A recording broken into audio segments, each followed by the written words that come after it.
Welcome, everybody. There's a lot of guys who aren't here, a lot of guys who are here. I'm a glass half full guy, so I'm going to celebrate the wins. But if you see a guy who isn't here, punch him in the arm and say, March, get to... The next one's in your face. That's right. Come in March if you don't want to get hurt. So we're going to start with some music. And this is actually a suggestion from, who is it? David Caldwell.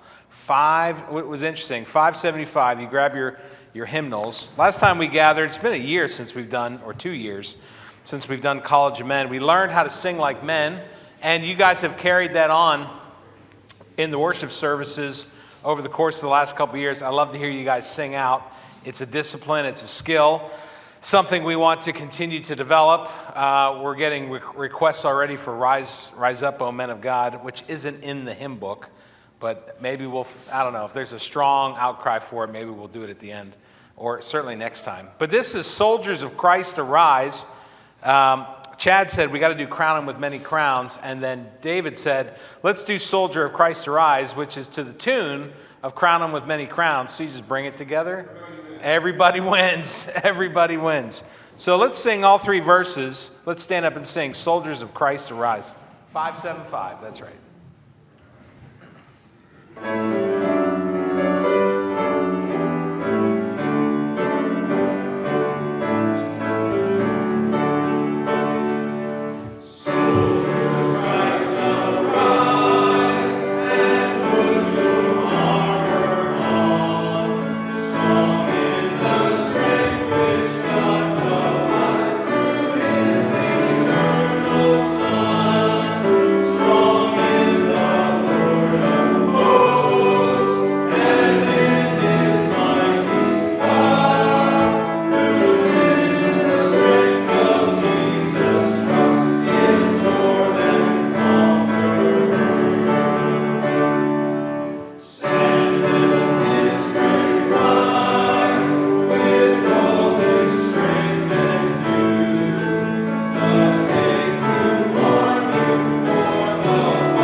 St. Boniface, that's exactly right. Tell us the story. It's like a tree that the Germanic pagans worship. Thor's tree or something like that. Thor's tree, it was, so St. Boniface said, I'm done with this idolatry. And he went and he chopped it down in front of everybody, and they were like, oh! So it was pretty, they would call that in today's language pretty based. Pretty good. Isn't that right? Guys, am I tracking? That's my fault. Anyhow, we'll be sharpening the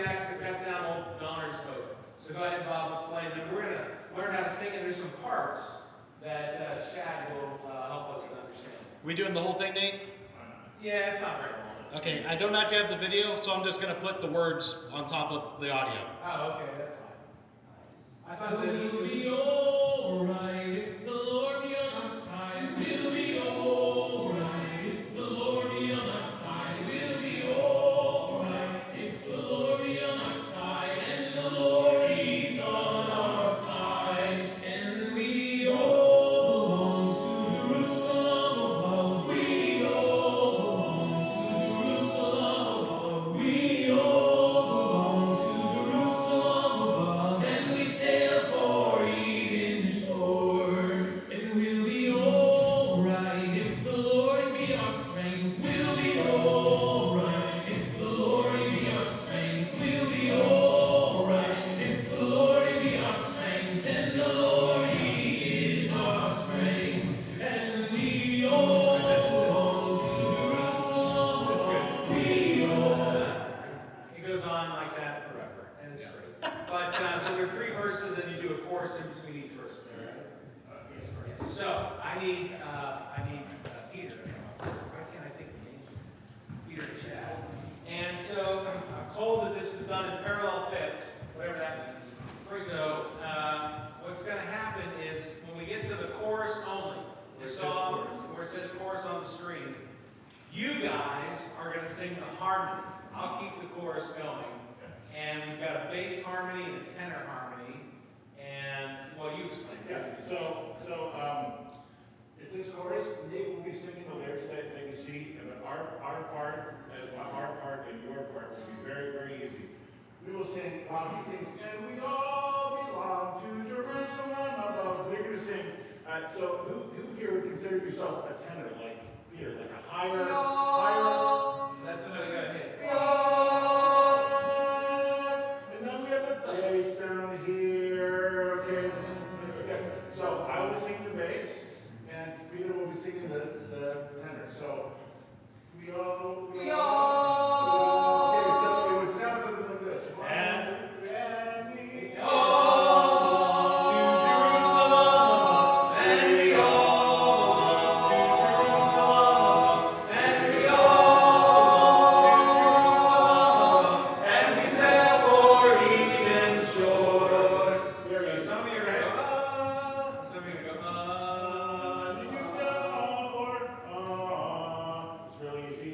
Even if you're not sure what note to pick, just pick a note. It's going to sound great. Listen, can we try with everybody? Yeah, let's do it. So if you sing up here, can everybody say la?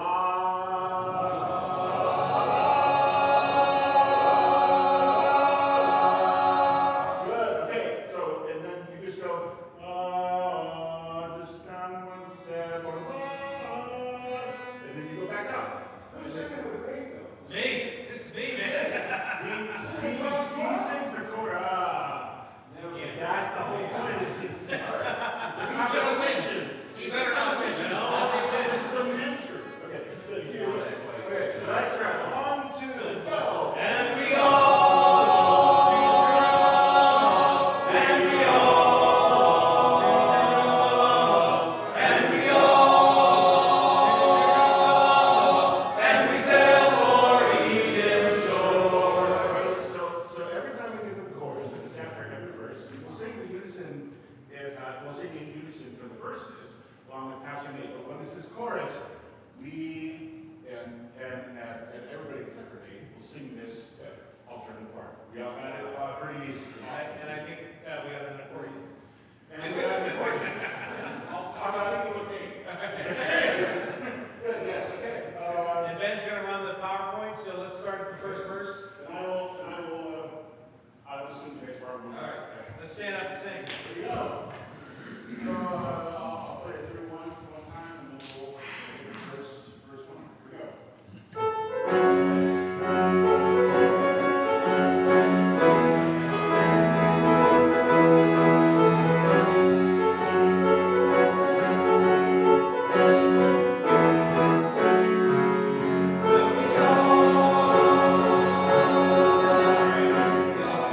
That's the chorus.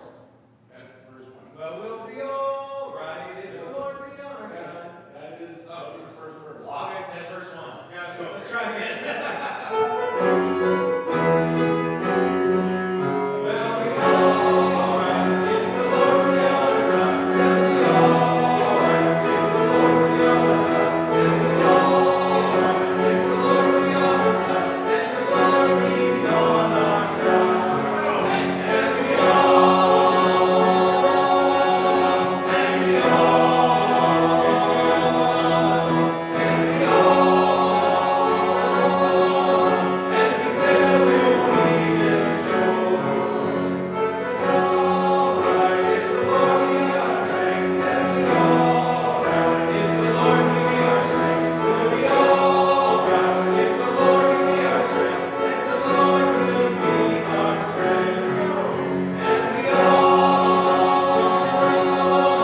Let's open in prayer then, and I'll get into why we're here today. Heavenly Father, we thank you for your love and your grace. We thank you for these men who have gathered here tonight as we seek to understand what it means to be men, what it means to be a man in this day, in this age, in this world, in which men are being pushed off to the margin.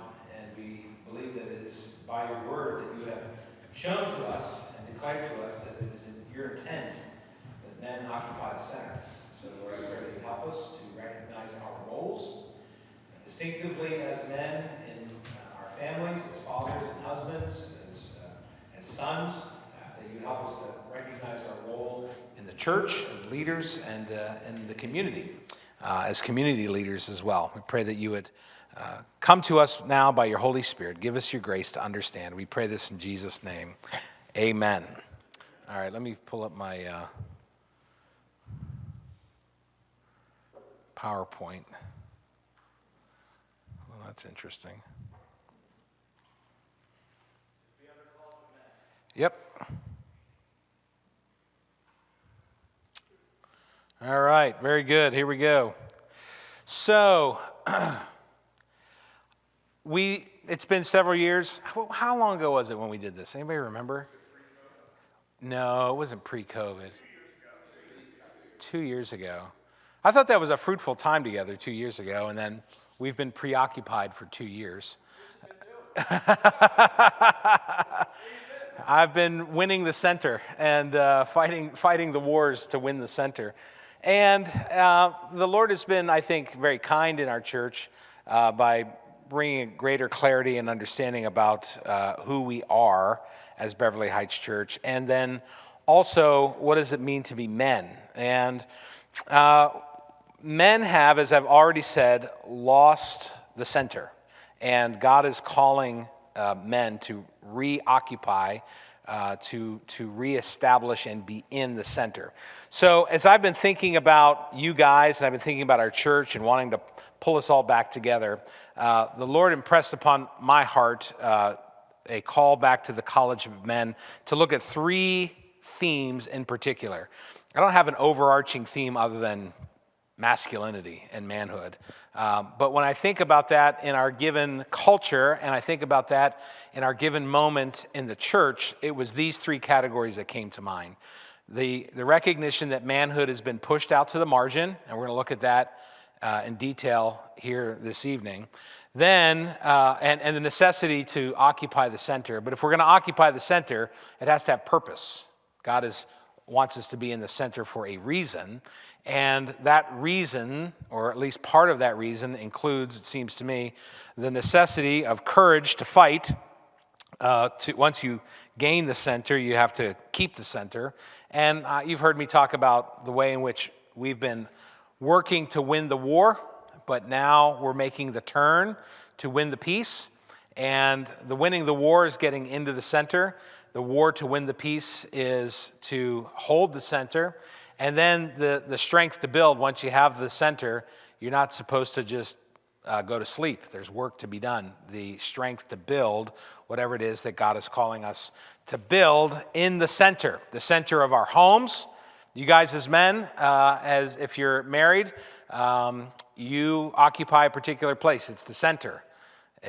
You are the head of your house, and God has called you to do that. As leaders in the church, there is a place to occupy in the church. It's at the center, and even in your places of work, in your communities, in your neighborhoods. If you're in a community, not a development, but what are those things called?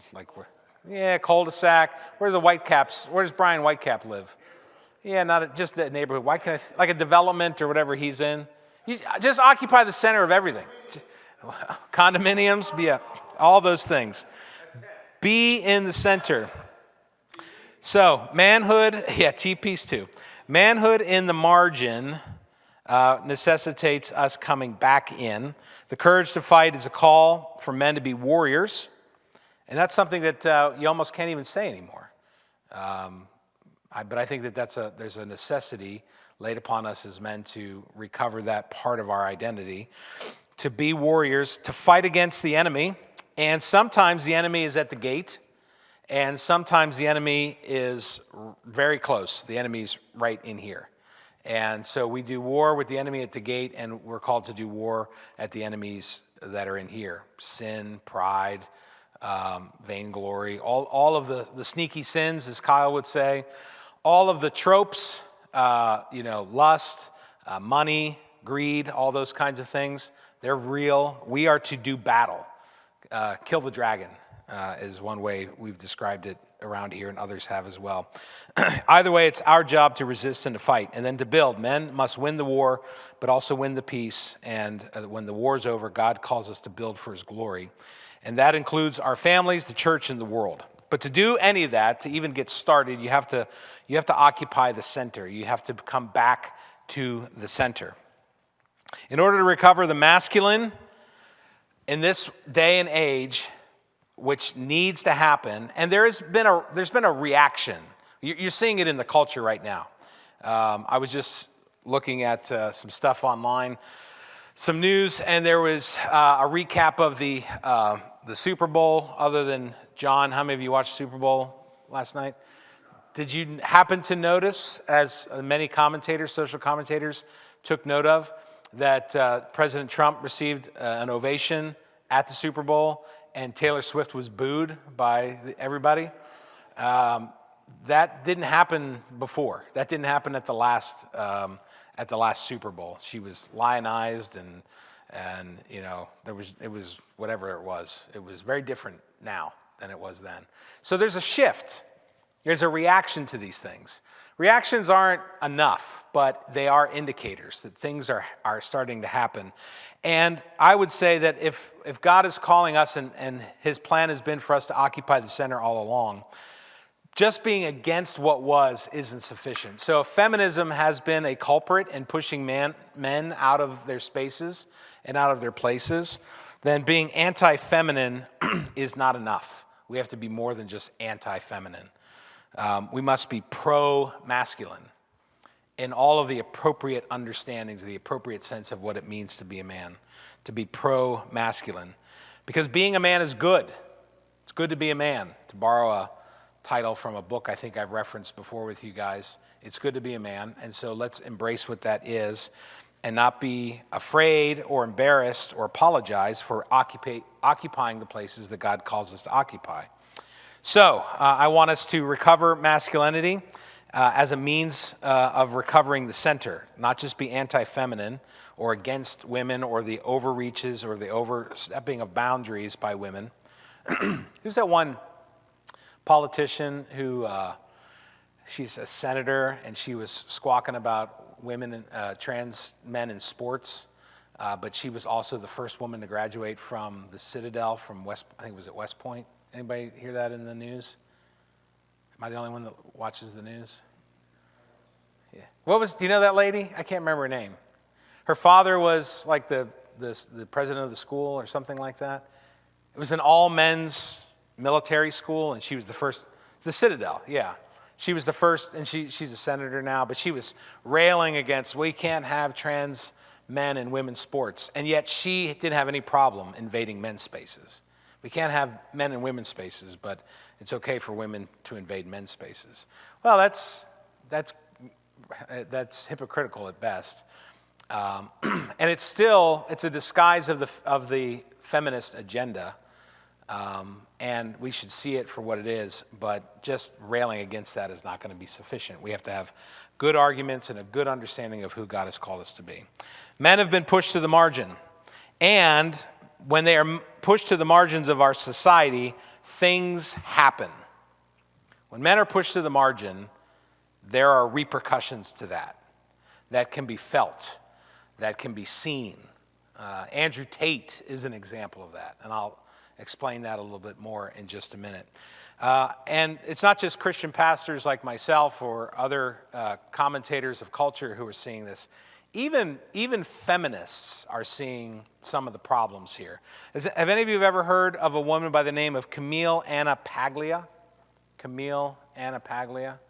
She's interestingly, she's an academic, social critic, and she calls herself an anti-feminist feminist. make sense of that. I don't know. But she calls herself an anti-feminist feminist. She was a professor at the University of the Arts in Philadelphia and from 84 until 2024. She wrote a book called Sexual Persona. She's very interested in sexual identity, art, and the decadence from Nefertiti to Emily Dickinson. She wrote that book. She was recently interviewed, maybe a year or two ago, by Jordan Peterson.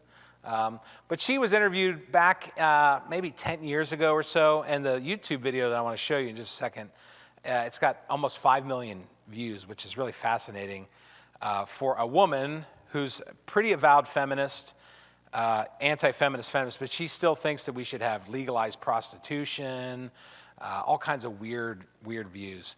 But she has noticed that men have been pushed out to the periphery, and she doesn't think on balance that is a good thing. And in this video, she talks about that, but she enters into that observation first by talking about transgenderism. So I'm gonna let you watch the whole 6-minute video, but it's in the middle where she talks about men being pushed to the margin. So take a listen to this, and then I want to talk about it with you in just a minute. Can we drop the lights a little bit, Bob?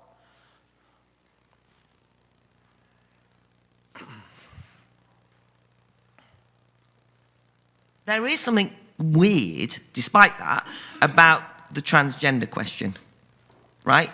There is something going on that's beyond the sort of liberation of fluidity. Something else seems to have happened, where many young people in this country now, there's a percentage increase in the number registering for clinical interventions on transgender questions has increased enormously. There's a certain fashion in schools of some sort, and it's a nerve-wracking business. If you're going to get no platformed in this country at university, you know, Germaine Greer, like, regardless of what one thinks of Germaine Greer, the point is you only have to touch on this question. Ian McEwan, who is completely right on liberal, a novelist, dared to say the slightly wrong thing, and suddenly he kind of has to apologise and is kind of ridiculed and shamed. So I don't want to get you to say anything you don't believe, but I'm interested in it because I want to be for liberation. I'm not going to stop anyone dressing how they will. But there's something weird about lots of young women wanting to be young men and lots of young men wanting to be women. I don't feel as though it's a great step forward myself. Thoughts? Well, I say in the introduction to my new book, my new collection, my particular transgender rebellion came at a time when there wasn't these ideas in the air, that the moment you are dissatisfied with the limitations of your present gender definition, that there is this enormous mechanism waiting to alter your body, to halt puberty, to slow your puberty down.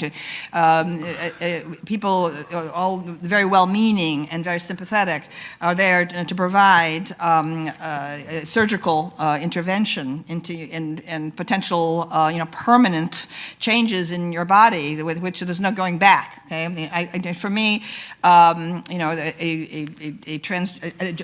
sex change operation opens one door but closes many others. Right? So I personally believe that anyone who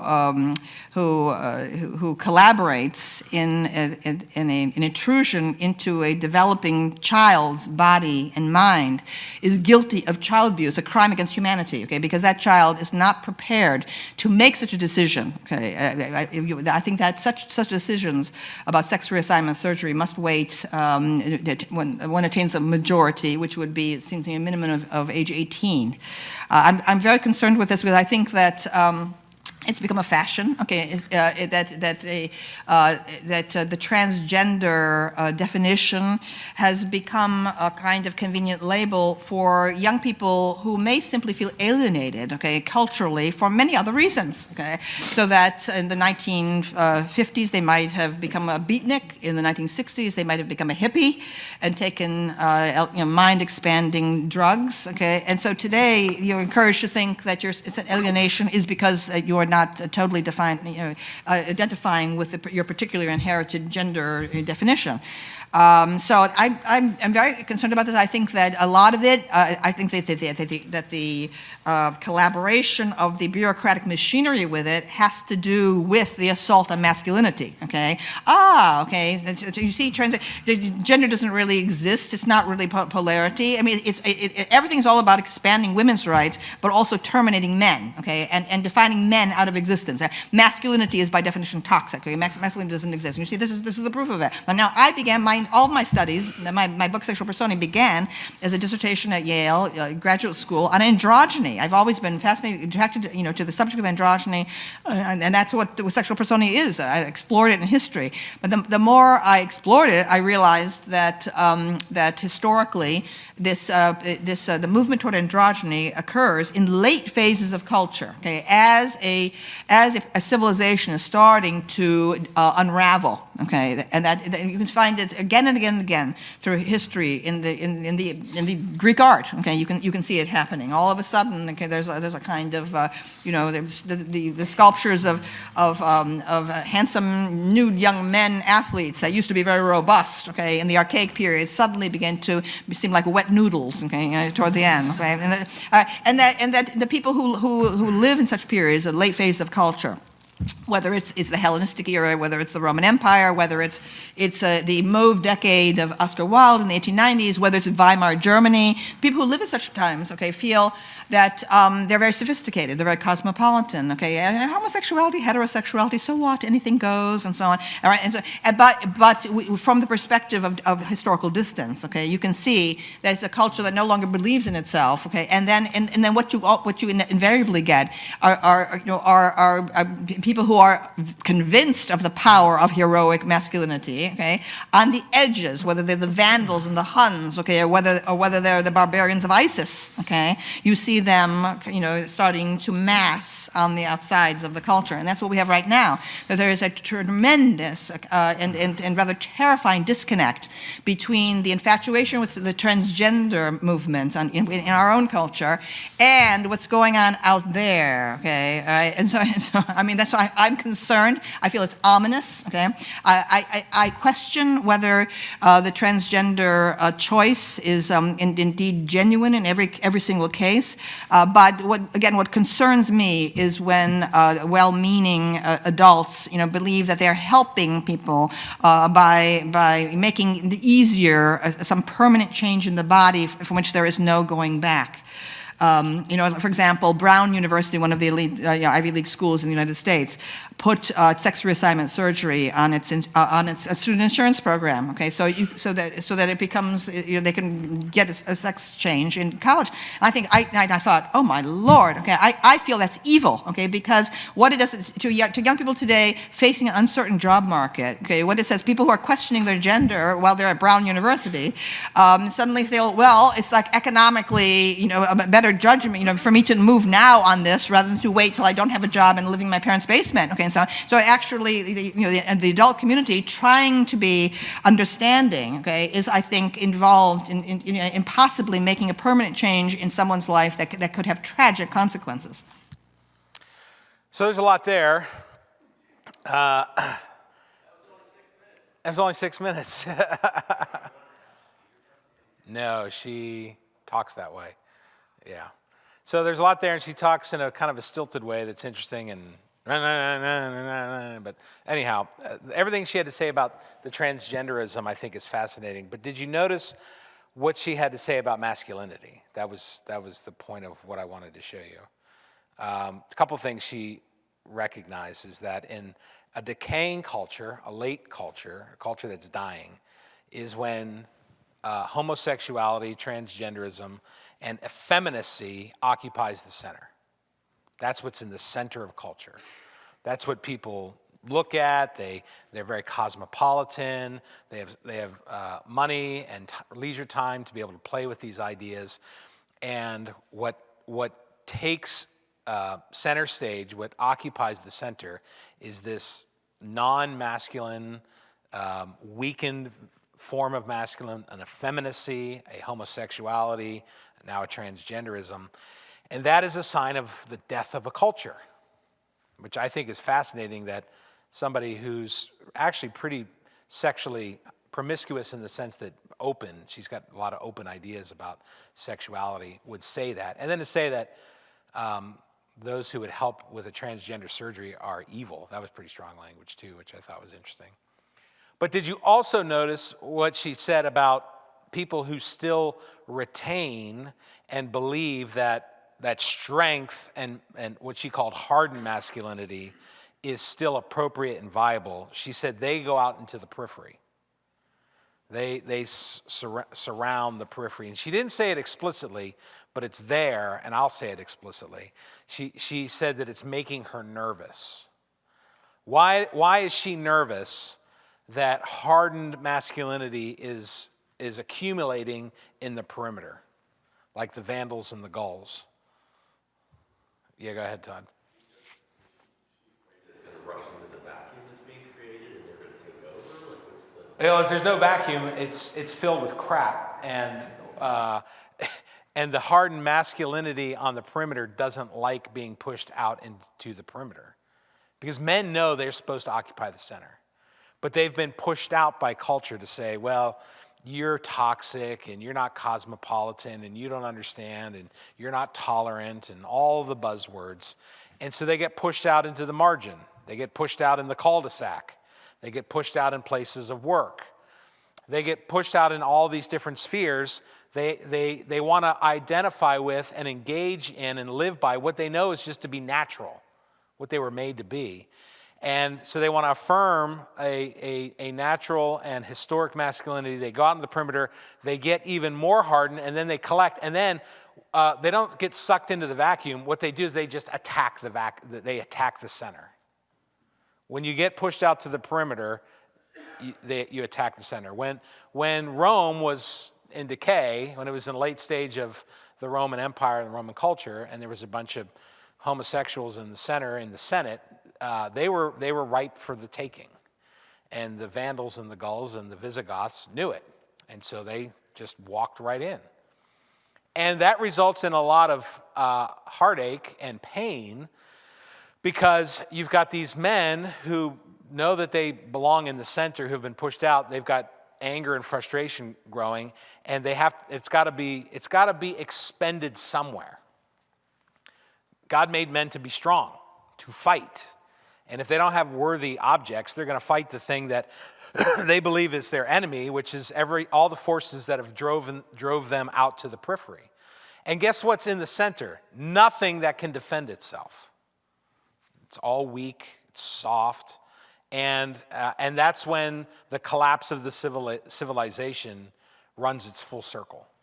When the periphery decides to go into the middle, take over, and decimate everything. Yeah, go ahead, Tracy. My comment about that is, you had said that men know they're supposed to be in the center and not in the periphery. Do you think all men know that? Because I don't see that nowadays. I see so many men that now think that, they should be, they have embraced the feminization of our culture. Yeah. And so instead of being 50% masculine, 50% feminine, we are now much more on the feminine side. We have half of the men now that are, in that, let's be soft, let's be, Metrosexual. Yeah. I think men, I think they know they're supposed to be in the center, but they have compromised because they know what are the keys that give them access to the center. And so they compromise, they capitulate, they weaken themselves, and it gives them access to luxury and to prestige and to place, and they can occupy, the halls of power just become the halls of access for decadence. And so, they know that they should be in the center, but they don't mind compromising their masculinity to get there. Whereas men who are on the periphery, they don't want to compromise on their masculinity, but they know they should be in the center. And so it creates a war, and a lot of women and children get hurt. Now, I'm going to share with you in a little bit that I think the natural cycle, based upon some things I've been reading, it's an insight that I got, is the natural lifespan or the cycle of manhood is union, separation, reunion. So you actually start in the center, you go out in order to come back in. But what we have right now is center, push out and stay out. And there's no way for men to come back into the center, and all the center is being occupied by gobbledygook and mush. And that's not right. It's not only it's not right, it's not safe. It's not good for, like I said, for women and children. It's not good for culture. History has proven over and over again. It's one thing that Paglia was so helpful, is that she did the survey of the history of civilizations, and they all have this cycle. Once you go into a late stage in your culture, and that becomes the norm, that becomes elevated, as the center is always elevated. When the center gets elevated like that as the ideal, start ringing the alarm bells. One, because Andrew Tate is going to accumulate power on the margin. He's going to harm women to amass money and power. And he's going to corrupt other men around him, and then he's going to attack the center, which he is currently doing in the culture war. He's attacking the center. But when he gets into the center, you don't want that kind of man ruling. He's going to be really vicious, and does everybody know who I mean by Andrew Tate? No? So Andrew Tate he was a kickboxer. And he's become a significant cultural figure, commentator. He's made a ton. He first made all his money in porn. He started off as he's a kickboxer or a MMA guy, and then he made millions in porn, and then he got in on Bitcoin, and now he is making a ton of money in social media by doing Instagram posts of him and his Lamborghinis or whatever.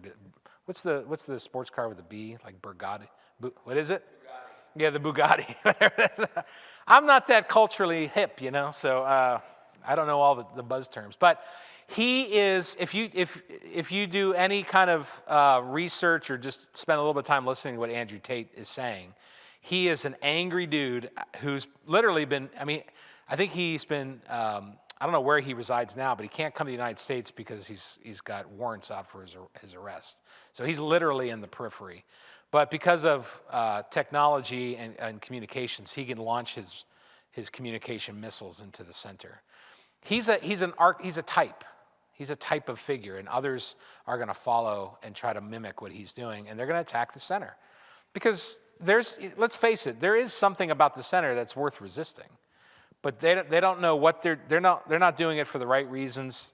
They're not doing it because they want to serve. They're doing it because they want to pillage and take for themselves the power.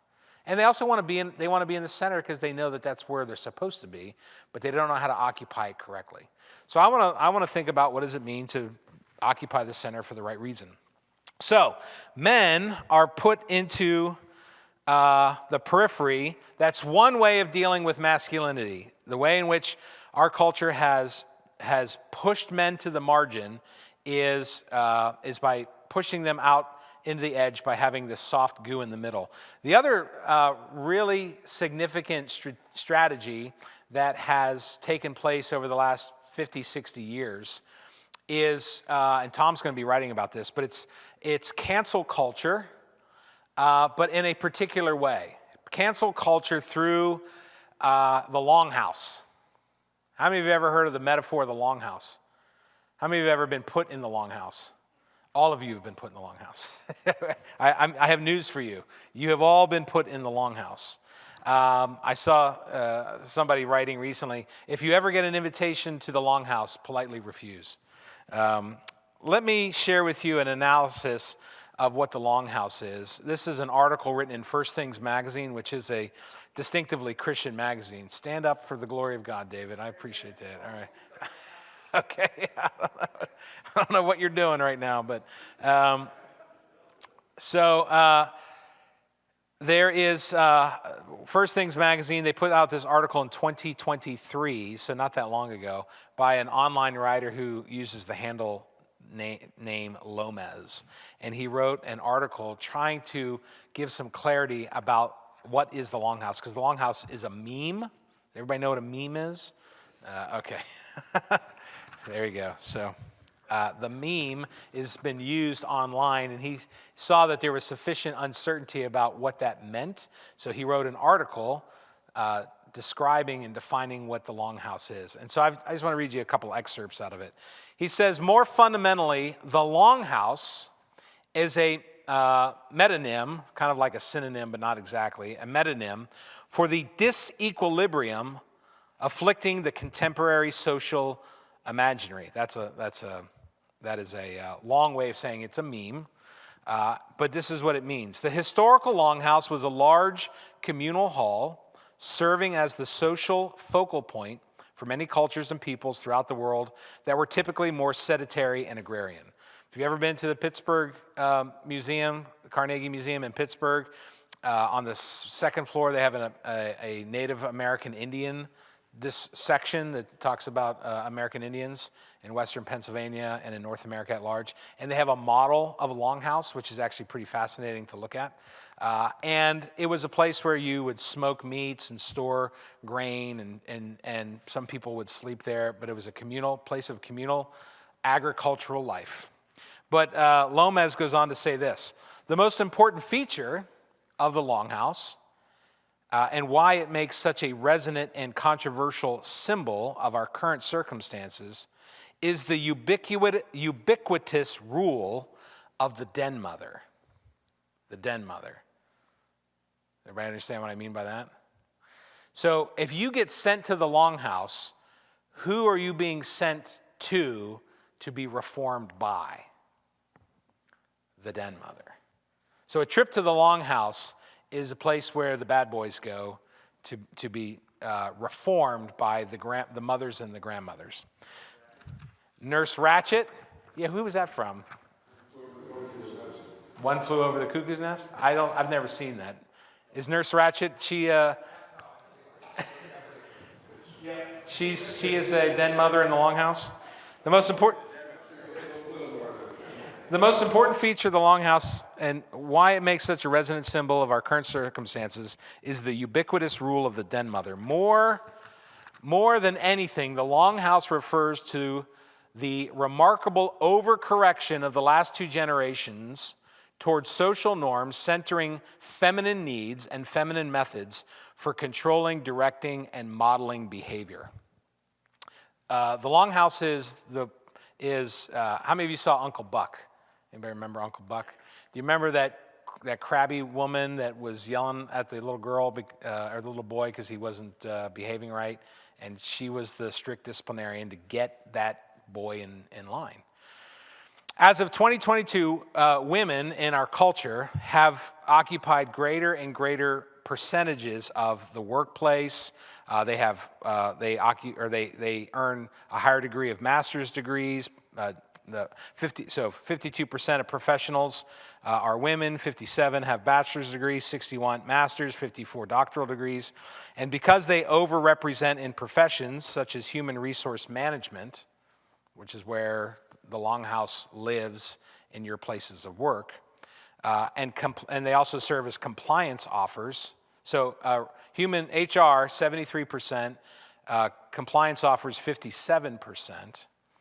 These women determine workplace behavioral norms, and they have an outsized influence on professional culture, which itself has an outsized influence on American culture more generally.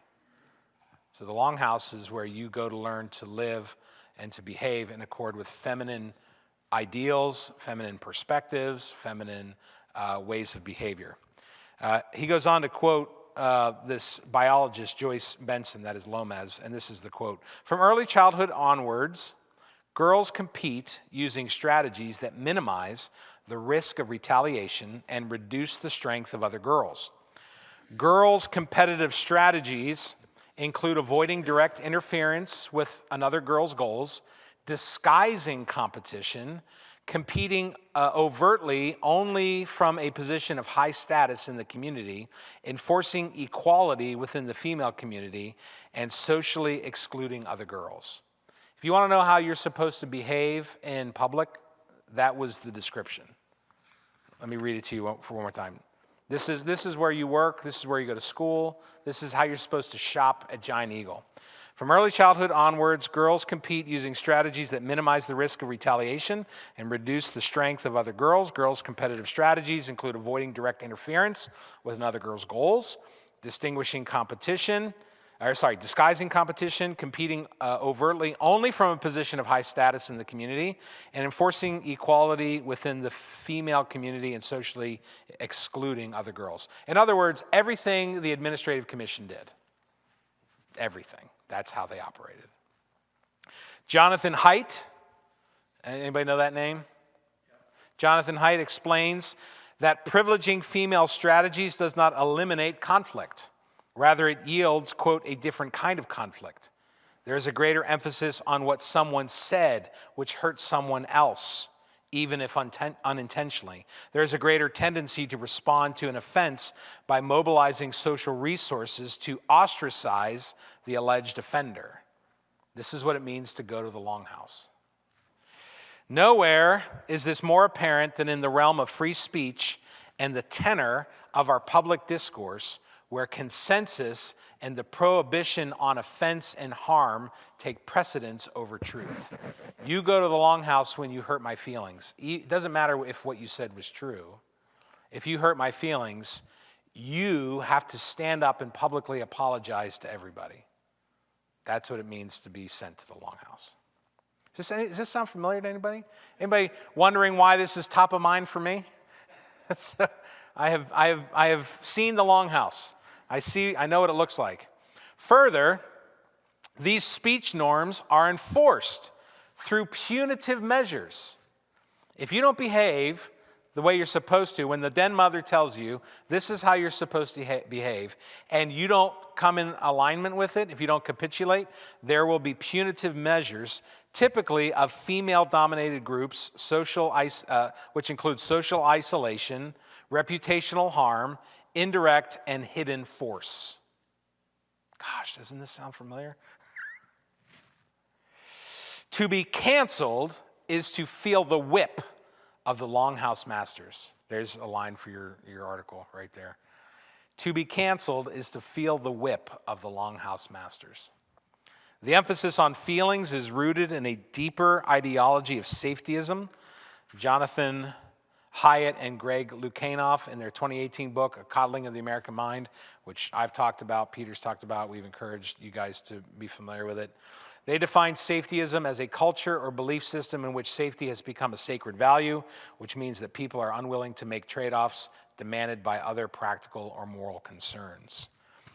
The Longhouse requires that everybody feels safe.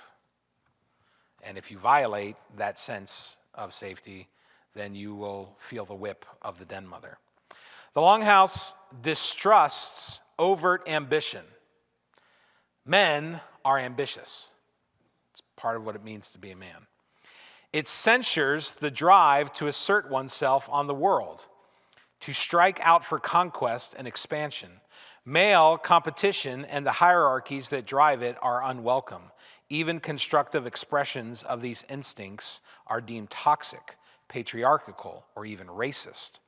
When Mark Anderson declared that it is time to build, he must understand that the recognition of merit and the willingness to assume risk that such building depends on cannot be achieved under Longhouse rule. You cannot build if you are constantly being, just break it down when you were a kid and you're out. When I was a kid, my dad was a contractor, and so I had access to power tools. Noah, do you have access to power tools? Sometimes, you ever use them without telling your dad? Now's the time. My brother and I used to, because we had a detached garage when we were growing up, and we lived in a 2-bedroom house with my mom and dad, my twin brother, and my younger sister. 2-bedroom house, so I think it was like 900 square feet, something like that. So in the wintertime, my mom would say, go to the garage, which was a detached garage with no heat. And my brother and I would go into the garage, and we would just amuse ourselves with power tools. And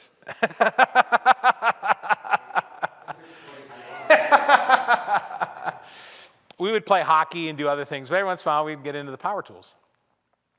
But if you are living under the Longhouse, you can't do that because you're constantly being checked to make sure I remember whittling. I still have the scar on my thumb. I was whittling with some whittling knives that my dad had, and I just jammed it right into my thumb, and I think I stuck it right into my bone because it was like stuck there, and I was like, oh my God. So I didn't have that kind of then mother's supervision, for better or for worse. But as we'll get to in just a minute, it actually, in order to be a man, you must bleed. We're going to get to that's foreshadowing. You cannot be a man unless you bleed. Lomez ends his article on the Longhouse this way. Still, we must resist the soft authoritarianism of the Longhouse's weepy moralism. We must not succumb to hysterical pleas for more safety, more consensus, more sensitivity. Ennobling work awaits us.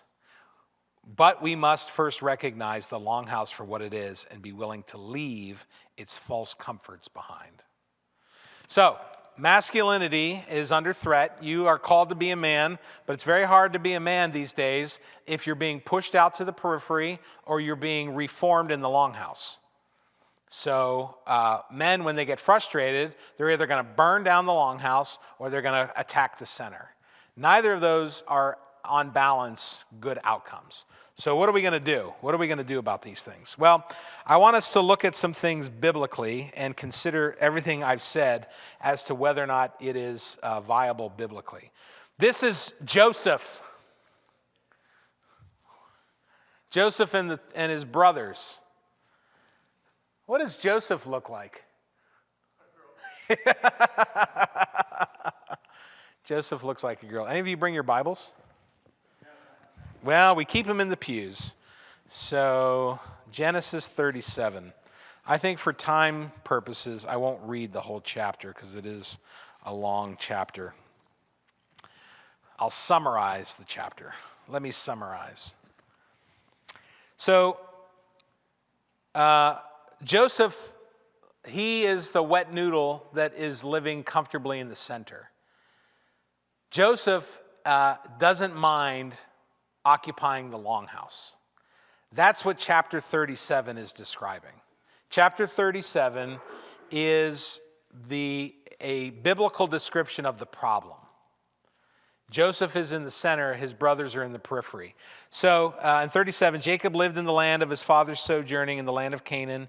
These are the generations of Jacob. Joseph, being 17 years old, was pasturing the flock with his brothers. He was a boy with the sons of Bilhah and Zilpah, his father's wives. And Joseph, this is how you know he's been trained by the den mothers. This is how you know he's operating according to Longhouse rules. This is how you know he's comfortable in the center where everything is mushy in the middle. It says, and Joseph brought a bad report of his brothers to their father. It's emotional sabotage, you might say. Joseph is living under Longhouse rules. He's occupying the center of an unmasculine camp. That's what's going on in verse 2. Verse 12, you see what's happened to the brothers. Go down to verse 12. Now his brothers were to pasture their father's flock near Shechem. And Israel said to Joseph, are not your brothers pasturing the flock at Shechem? Come, I will send you to them. Notice what's happening. Joseph, Jacob, they're in the center with the women, an old man, a bunch of women, and a man-child or a child. What's a polite way of saying this? He's an effeminate boy. He's got a little sugar in the tank, you know what I mean? A little sugar in the shoe. And the men are they're out. They're outside. They're in Shechem. And they're not providing any kind of security for the center. And they're out in the periphery and they're getting hardened. Why? How do we know that they're getting hardened? Because as soon as they see Joseph coming, they want to kill him. They want to attack the center. So in verse 12, the brothers have been moved to the margin. They're getting radicalized, and Joseph remains in the center. He's soft and he's unformed. And the brothers, in verse 18, they decide to attack the center. They saw him from afar, and before he came near to them, they conspired against him to kill him. We can't stand this. We're going to attack the center. And then, well, let me pause for a second and say, chapter 37 has set the scenario up in such a way as to say, and what I'm arguing for our purposes tonight, this is a microcosm of the world and culture. When you have this situation, things are bad. When you have the men out in the periphery, and you have the old man and the women and a Joseph figure occupying the center, and as soon as he's tattling on them all the time, he's trying to manipulate them and get them to live according to the longhouse rules, and as soon as they see him out in the periphery, they're ready to pounce and kill him. That situation, that setup is unhealthy. It's unhealthy for the family. It's unhealthy for the church. It's unhealthy for the community, for the neighborhood. It's unhealthy for your school. It's unhealthy for the country. This situation breeds problems. And it's the situation that was taking place among the patriarchs, and it's a situation that is taking place in America right now. And I'm grateful that you're seeing the cultural shift, but don't think that the longhouse has gone away. Don't think that the pressures to push masculinity to the periphery have just evaporated. They're not walking as freely as they used to, but it's still very much a problem. Now, there has to be a solution. What is the solution to this problem? The answer, or to the solution to this, and I'll share in advance. The brothers find the solution, the correct solution, and they apply it badly. The brothers find the appropriate solution to this cultural, familial problem, but they apply it badly. What is the solution? What is the thing that will heal this problem? There's only one solution: blood. Blood is the only thing that will fix this. And the brothers use the blood, but they use it in a way that is unhealthy. They use it in a way that is unredeeming. They use it in a way that is vile and not redemptive. So there are 3 references to blood at the end of the story, which I think is fascinating. Verse 22 says this: "And Reuben said to them, 'Shed no blood.'" So Reuben, he doesn't want to fix the problem. Blood is what's going to fix this problem, but he's saying, don't do it. Let's don't shed no blood. Let's not address this problem. Let's just try to ignore it. "Throw him into this pit in the wilderness, but do not lay a hand on him." So there's the identification of blood, but it's not addressed correctly. Verse 26 says, "Then Judah said to his brothers, 'What profit is it if we kill our brother and conceal his blood?'" Another reference to blood. Verse 31, "And they took Joseph's robe and slaughtered a goat and dipped the robe in the blood." Anytime you got a reference to something like that 3 times in a text, that's like a bell ringing. Ding, ding. Attention, attention. Blood, blood, blood. Blood matters here. It's not incidental to the story. It is the key to fixing this problem, but they don't know how to apply the blood correctly. So you've got this blood that is being identified as a sign or a symbol that's necessary to satiate the margin and to heal the center, but they don't know how to deal with it correctly. Why is blood so important? Why is blood so important? I want to refer you to a book called The Church Impotent by Leon Podles. And he wrote this book. I have a copy of it right here. Andy, I understand, just finished it. Leon Podles, this is my version. It's an older version. The Church Impotent, The Feminization of Christianity. And this is what Podles writes in his book, which I think is fascinating. First, he gives a definition of the pattern of masculinity, all right? And I'm going to get to this whole phenomenon of blood here in a second. He says, the masculine is a pattern of initial union, separation, reunion. Union, separation, reunion. That's the masculine pattern. While the feminine pattern is to maintain unity. They put you under in the longhouse, under longhouse rules, to try to maintain unity, even if it's a false unity. They'll even use coercion. The effeminate, which is an unhealthy version of the feminine. A healthy feminine pursues unity in a healthy way. The effeminate will seek a false unity by using coercion. Again, I saw this up close and personal. I saw this happen in our dealings with our denomination over the last couple of years. They didn't care if our unity was legitimate. They just were trying to coerce us into some kind of unity. Well, that's not going to work. Men, which I happen to think I am one, and our session filled with masculine leaders, we recognize the reality of union, necessary separation, and reunion. Feminine or the effeminate tendency is to maintenance of unity. The pattern is found on the biological level and even more on the psychological, anthropological, and cultural levels. The most striking feature of masculinity is its separation from the feminine. So if they want to put you in the longhouse and you say, I don't want to go, it's because you're a normal man. It's normal for you to say that. The most striking feature of masculinity is the separation from the feminine, and it is the part of the developmental pattern that is usually thought of as uniquely masculine. Podol's quotes an anthropologist by saying this: masculinity is best understood as a trajectory, a journey, or a quest. It is always a journey away from something, especially the feminine. The male trajectory begins with the first gesture of separation from the mother. You're born of the woman, but eventually you've got to be separated. There's a unity with mom, but then there's a separation from mom, and then there's a reunion with the family at some point. The male's trajectory begins with the first gesture of separation from the mother. This need to differentiate sets the boy on a lifelong path of literally proving himself. Yet this is only part of masculinity. Having achieved his first goal of separation, a man must then achieve a reunion and reconnection with the feminine, although one which is marked by his departure from it.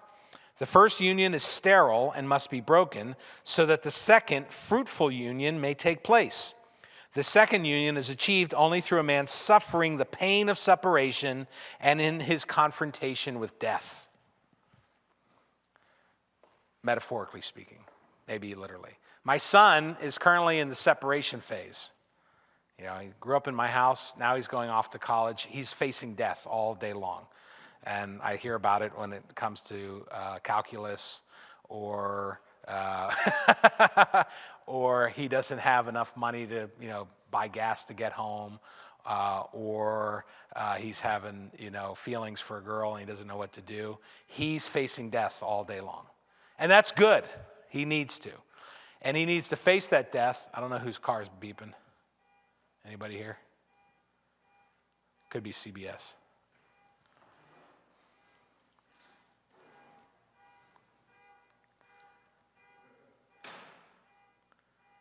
All right, we'll continue without worrying. He has to be separated so that he can come home. And this is the great arc of all the great hero stories. It's Odysseus, right? How many of you seen the new movie about Odysseus? I can't remember what it's called. About Odysseus. Not Ray Fiennes, I think, plays Odysseus. It is terrible. It is terrible. They make him they just strip him of all his heroic qualities. It's terrible. Anyhow, this idea of union, separation, and reunion. And the separation includes death and blood. The masculine is a pattern of union, separation, and reunion. Now, there is another fellow by the name of David Gilmour who wrote a book called Manhood in the Making, Cultural Concepts of Masculinity. And he goes on to develop this theme of union, separation, and reunion. Gilmour discovered that almost all human societies have an ideology of masculinity, a set of beliefs, the purpose of which is to convince boys to undertake the dangerous work in society. You gotta go face blood. That's what it means to be a man.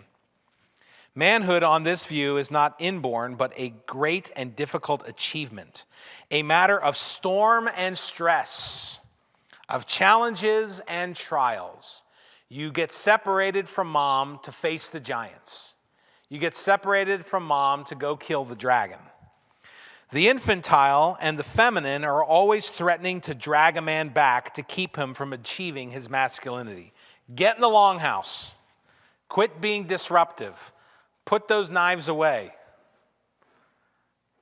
And yeah, a knife, you can hurt yourself and you can hurt others, but you can also defend your city and you can also save the girl. Boys have to learn how to use knives in order to become men. Those are skills that actually have a benefit to society. They have a benefit to the church. They have a benefit to your family. You have to be a man. Males, let's see. The infantile is always trying to drag him back. Males have a need for constant vigilance against their unacceptable yearning to return to the merging in the symbiosis of the mother and the child. Just a failure to launch kind of an idea. Men must give up being mothered before he can become a father. He must reject the feminine in himself, cultivating a distance from the world of women so that he can one day return to it, not as a recipient, but as a giver. If the boy never leaves, if it's only union and they never separate, he'll only be a taker. He'll never be a giver. He won't learn. He has to suffer. Men have to suffer. They have to bleed. And in part because it's the stress that turns masculinity on that makes you go from being a taker to a giver. If you don't go through that stress, it won't get turned on. I like talking to Ben about this. We've talked about this in biological circles. There's this whole idea of environmental stress that makes things turn on, even genetically. Ben, can you give 30 seconds on that phenomenon? The environment basically affects the genetic expression of the organism as it develops. What was the famous experiment about that? Was it moths in Britain or something like that? That's the natural selection, the peppered moth. Is that what you're talking about? Well, my understanding is that because the environment changed and they were getting picked off all the time, it created stress that caused the change from them from going from white moths to gray moths so that they could achieve their camouflage. Stress in the environment turns things on so that you can go from being a taker to a giver. If you don't bleed, you're not going to ever give. You have to give from your veins if you want to be a man, metaphorically speaking, spiritually speaking.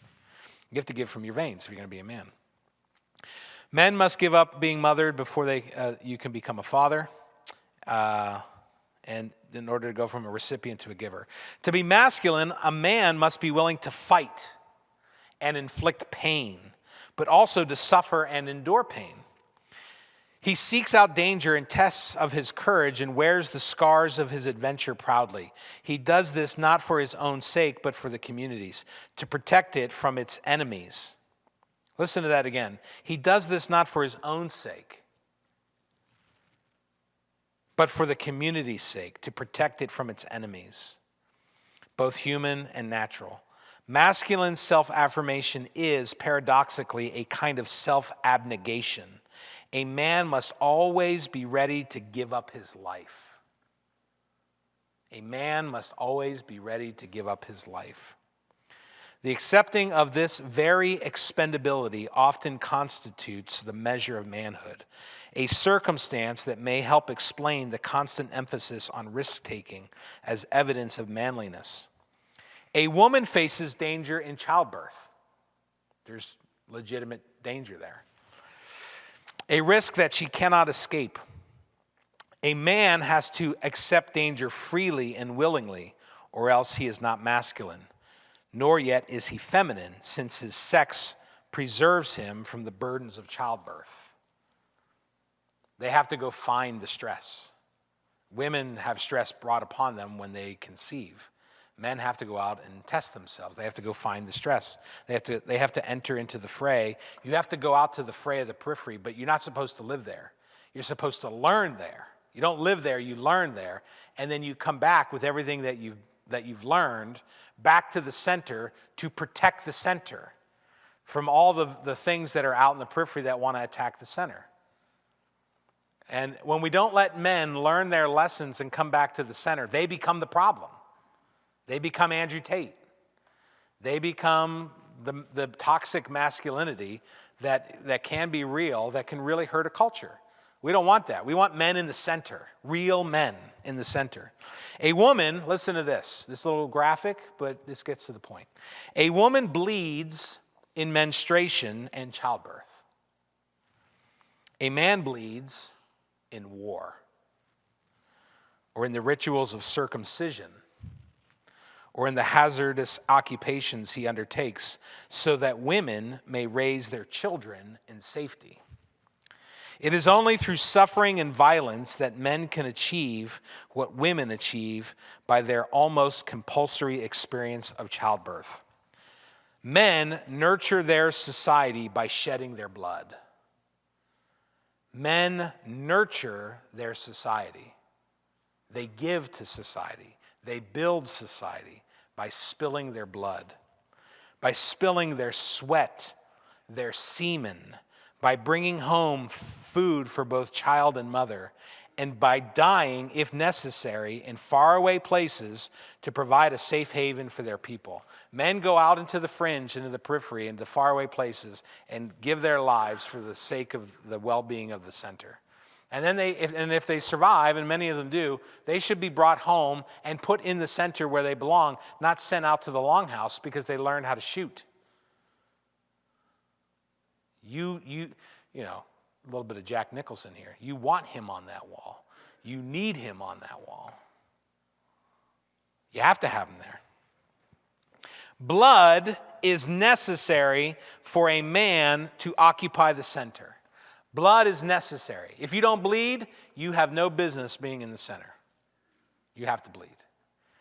Your session has bled for 2 years.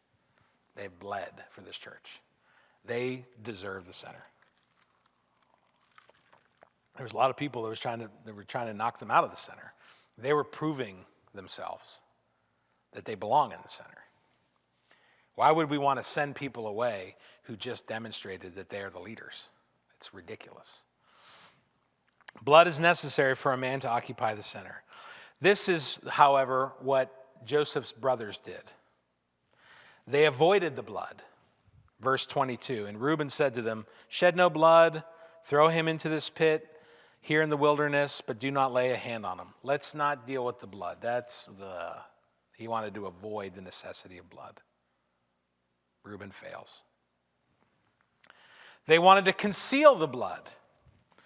Then Judah, so you got Reuben as a failure, and Judah said to his brothers, what profit is it if we kill our brother and conceal his blood? He's thinking about the concealing of the blood. You can't occupy the center. You can't be saved if you avoid the blood and if you hide the blood. And then they all come together with this great idea. Well, we'll have a counterfeit blood, fake blood, instead of having to bleed ourselves or Joseph to bleed. So they took Joseph's robe and slaughtered a goat and dipped the robe in the blood. This is how you know you're failing the man test. If you're avoiding the blood, if you're concealing the blood or the opportunities to bleed, or if you are trying to find counterfeits instead of you taking the risk, suffering what needs to be suffered in order that the things that you love in the middle can be safe, can grow, can flourish. Now, how do we know that this is distinctly Christian? We've been talking about psychology a little bit. We've been talking about anthropology. We've been talking about the Old Testament. But what is this whole scenario of the center and the fringe and the necessity of blood to come back into the center? How do we know that this is distinctly Christian and therefore your model as a follower of Christ? How do we know? Because of this. Go ahead and grab your Bibles and turn to Hebrews chapter 13. We're going to end with this.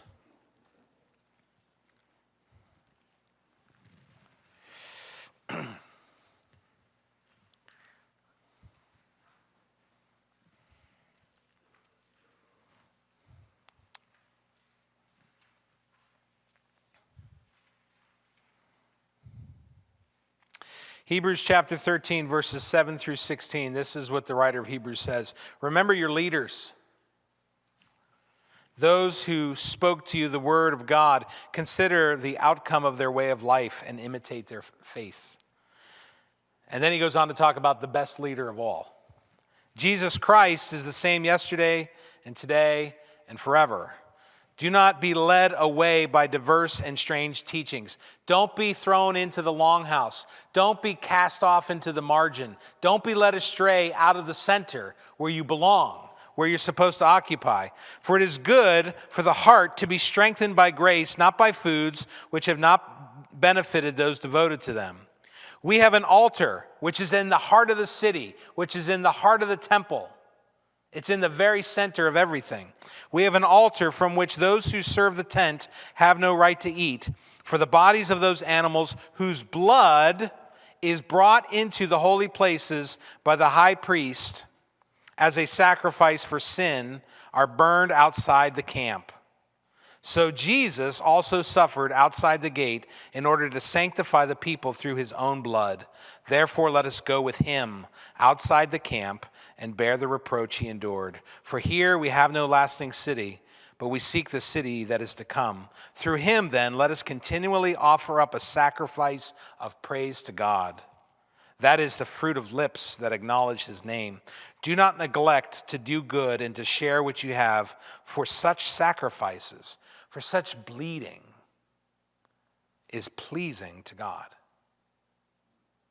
What did Jesus do? The center was being held together by provisional blood, the blood of bulls and rams and goats. It wasn't sufficient.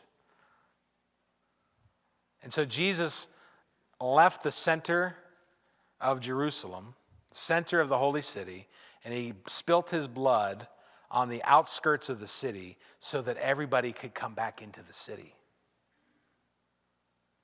Union, separation, reunion. Jesus went out of the city to spill his blood so that we could come home. Jesus went out of the gate to shed blood and to sanctify all those who are in the center. Jesus went outside and says to us, he invites us, and the writer of Hebrews says, let's go out there with him and bear the reproach he endured. Let's go out there and bleed as well. Let's follow Christ. Let's come under his blood, which is better than our own. And then let's go back and build the city. Let's go back and by faith seek that city that we're all longing for, where things are rightly ordered, where the man sits and resides in the center of all things, Christ. And then we are next to him where we're supposed to be, in the center. It's only blood that's going to heal this situation. So we have to come into the center first by the blood of Christ, and then we're called to bleed ourselves for the sake of all those who we love.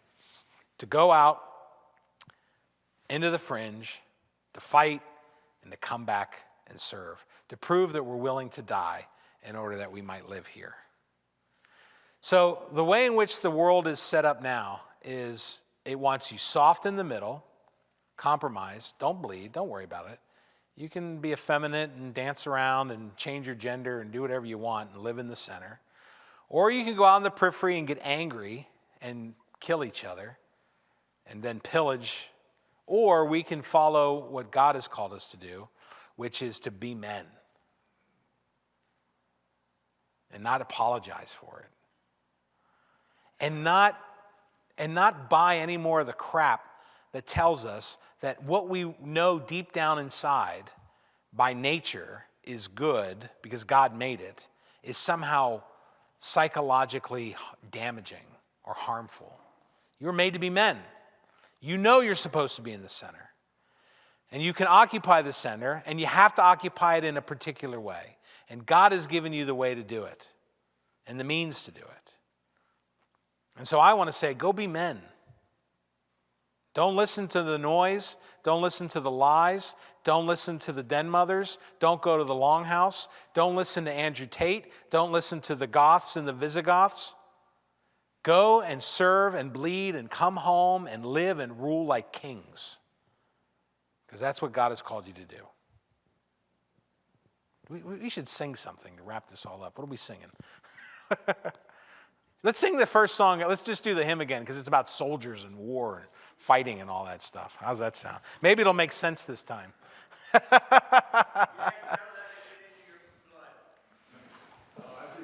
Hey-oh! Let's just do the first verse, 575.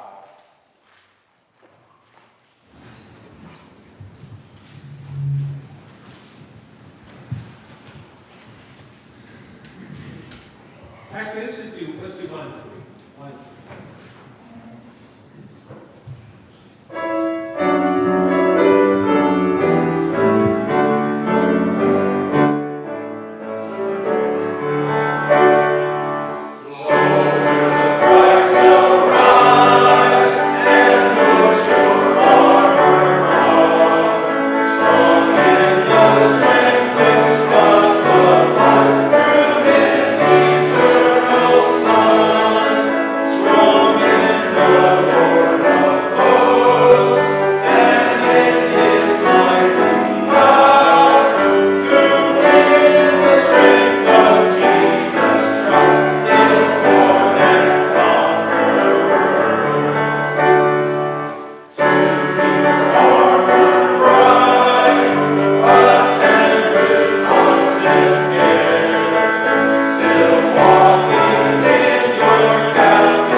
To what extent do you think, we're talking together as men, to what extent do you think the women of the church need to sort of be prepared for men to come home? For the men to come home? There'll be some big changes if you're not currently occupying the center, right? And they may not quite. Well, so I think your point is valid. Did everybody hear his question? Yeah. Okay. I think it's valid, but I think I would modify it this way. Men are coming home to Beverly Heights Church. And so here's what I would say. I didn't have time to get into this, and there's a whole other book that I wanted to discuss, but we're running out of time. It's called Honor Thy Fathers, Recovering the Anti-Feminist Theology of the Reformers. Now, as I said, being anti-feminist isn't enough, but he's got some positive things to share. This is a work of retrieval, going back to the tradition to share some things. And what Garris is saying is men belong in the center of the home, they belong in the center of the church, and they belong in the center of the commonwealth. Okay, so 3 places. So I can't put you in the center of your house. That's your job. And you need to prepare your wife to receive you, and that it's a good place that you're there. So now it may require you to bleed to help her to understand. So here's your first test of your manhood. Are you willing to bleed for your wife? Bleed for her so that she can understand and let you live in the place where God puts you, which is at the head of your house and in the center. But the men also belong in the center of the church. Now, here's what's been happening at Beverly Heights. This is where I'd modify your question and to say, we've already chased out all the den mothers. That's what we've been doing for 2 years. We've chased out the den mothers. Yeah. The last of them left 2 Sundays ago, and they're already at Peters Creek. So we have photographic evidence about that. So, but there's a lot of good women here who aren't den mothers, but they may not understand what's going on. And so we have to help them to understand that this is a net benefit for everybody, for men to be men in the church. It actually is for your protection, it is for your welfare, it's for your flourishing, it's for your benefit. And so we have to bleed to help them to understand that. And then I think we want to hopefully we'll have some good leadership among our women who are helping to promote that identity and that idea as well. We fought the war so that we could be free to fight for the peace. And the fighting isn't over, which is what we'll get to next week. We're still fighting. We fought for our freedom. Now we have to fight for the peace. So we're not done bleeding. If anybody thought we were going to get out of the EPC and be able to relax, just get that out of your mind. That's not happening. We got out of the EPC so we could get to work. We earned the privilege of working and fighting to win the peace and then to build. So there's lots of great work in front of us. But it's good work. It's good. You're going to go home exhausted with that great sense of fatigue that will give you a good night's sleep, and you'll be too tired to be anxious about your own life. You'll sleep like a baby and get up in the morning and get to work. Yeah, go ahead, Andy. That was an attitude shift for me, because that's something I heard in a Toby Sumter sermon. Men are supposed to be tired at night. We're supposed to go all the way to the end of the day, and when our head hits the pillow, we should fall asleep because we're so exhausted. Yeah. So this idea of me time and mental health or whatever, of carving aside time for just you, is not a thing. None of you are in danger of burning out. Like, it's almost impossible as an American today to actually burn out. We don't know the meaning of the word. We have so much margin. Like, you guys, look at me. I got plenty to burn. You guys all have enough. There's plenty for us to burn through. And our job is to burn through it. But so men occupy the home, they occupy the church, but you also are supposed to occupy the commonwealth. You're supposed to be men in your places of work, men in the public sphere. That's going to be a tough one because the culture is not ready for this. But the culture will never be ready for this if it's not being modeled and lived out in the church, and it can't be lived out in the church if it's not being lived out in your house. So win your house, then win the church, and then we'll win the South Hills. This is the 24-hour plan, the 3-year plan, and the 20-year plan. You got 24 hours to win your house. And then you got 3 years, or we'll win this church. We'll win in the church, in this community, and then we'll win the South Hills. But it can be done. Good question. Any other questions or thoughts? It is exciting. You know why I think...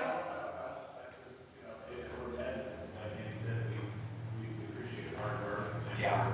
We're up for it, and we can do it because we're not afraid of the hard work. Yeah. So we know, because I was true, your 24-3-20 rule is possible. Yeah. And because of that, that's exciting. Yeah. One of the reasons I'm excited is, for the first time in my life, I feel like I'm actually operating in accord with my nature. Growing up as a kid, you have to, as a kid, you're already in the longhouse. But then you start to leave the separation, and in my experience in separation, even at Geneva College, which is, the preferred Christian college in this Western Pennsylvania.